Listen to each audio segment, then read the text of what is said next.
Imagine you get pregnant, right? Mm-hmm. You can't financially support this child, and by law, you have to carry it to term, give birth, which is expensive and dangerous, and you're getting no financial support from the people who forced you to have the child. Yeah. So what do?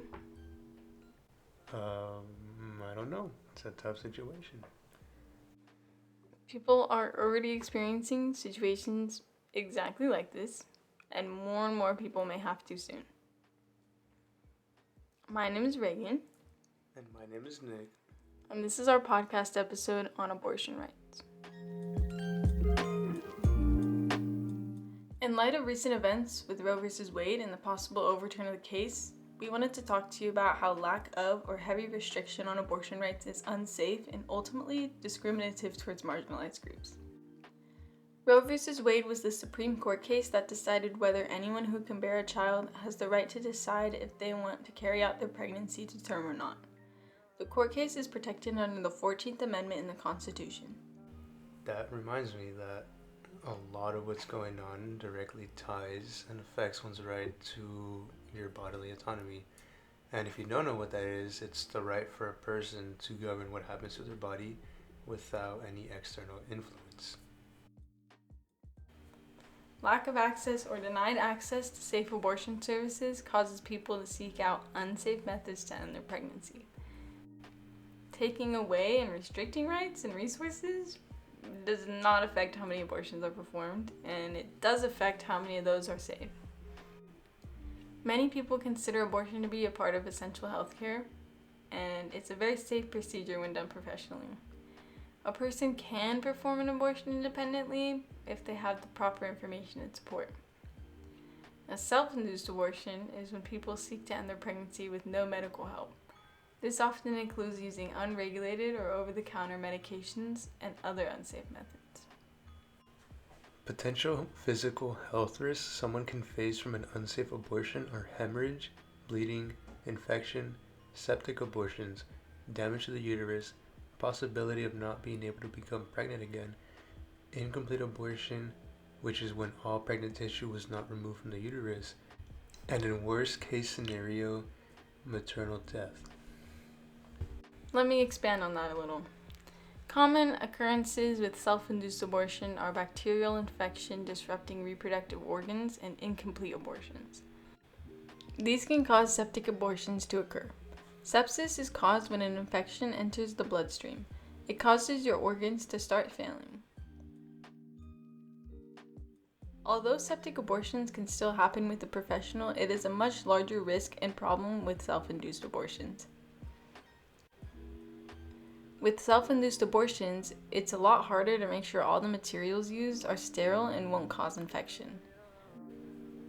Professionals will also recommend a checkup after an abortion is performed to make sure all the tissue is taken out properly.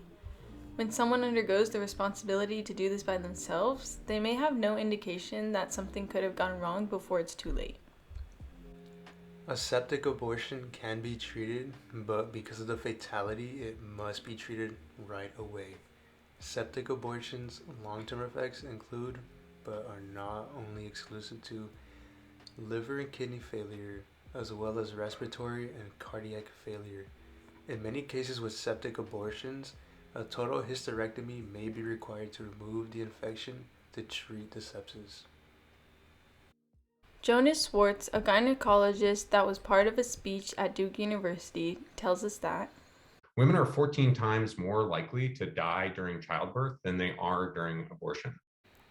having a safe abortion can not only in some cases save a life, but also allow someone to decide for themselves if they want to take on the potential health problems that may happen if they carry out the pregnancy. There are people with much higher risk in pregnancy than others. From 2019 to 2020, the maternal mortality rate of Black pregnant people was 2.9 times greater than white pregnant people. Older pregnancies are also at a higher risk for complications and death. For a person more susceptible to maternal mortality, in the case of an unwanted pregnancy, not having access to abortion services can cost them everything. Speaking of people who are more affected by the overturn of this law, Banning abortion affects women, minors, teenagers, low-income communities, and people of color the most. Many times, people who have abortions simply can't afford to have a baby at that time, or they have a family they already need to take care of. According to a study done by the New York Times, 60% of people who have abortions already have children.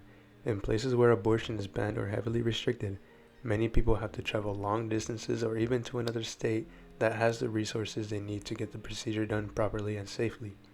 This costs an unnecessary amount of money, and if people don't have that, as discussed before, this causes unsafe abortions. In states like Texas, as of September 21st, 2021, abortion is illegal once the fetal heartbeat is detected. This means if the pregnancy was unplanned and you find out towards the end of the first trimester, you're basically screwed because a fetal heartbeat can be detected as early as 6 weeks. Before the law was passed, the decision of abortion was allowed up to 20 weeks post-fertilization. Abortion providers called the passing of the Senate 8 bill, also known as the 6-week rule, a ban because it cuts off the option of abortion earlier than most women know they are pregnant. Imagine if someone who cannot afford to have a child is pregnant and gets denied access to abortion resources. Clinics have been shut down, practitioners have been jailed, and the closest trusted state that allows safe abortions is California. Now they have to figure out traveling costs. Are they going to fly? Are they going to drive? What are the gas prices? Can they afford to take off work? Can they afford childcare for their existing children while they're away? All of this adds up to become not only more stressful, but more costly than a single payment would have been. If someone is seeking an abortion in Texas, the average price to take a round trip to California is around $604 driving and $340 by plane. Food for the trip would be close to $160, and the actual abortion procedure would be $1,500. If someone is already struggling financially, would they rather pay $1,560 for a single visit or have to shoulder the cost of a child, which is approximately $15,000 every year? This is assuming there are no complications with the birth or the child, excluding any additional medical fees or insurance, not to mention the cost or danger in having the child. There is always two sides of one story, right? So, what is this other side that's against abortion rights? People who call themselves pro-life, who we decide to call anti-choice, believe that any fetus that is in the womb, no matter how developed, should be given the opportunity to live life regardless of how they were conceived. They say a life is a life and everyone deserves to live. It's a basic human right to live, and being robbed of that opportunity is inhumane.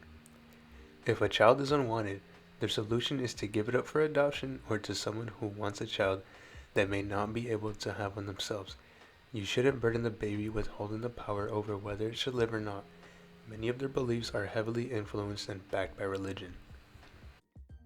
Listen to this clip from an abortion provider who has an interesting view on why the term pro-life isn't necessarily a great way to describe what they believe.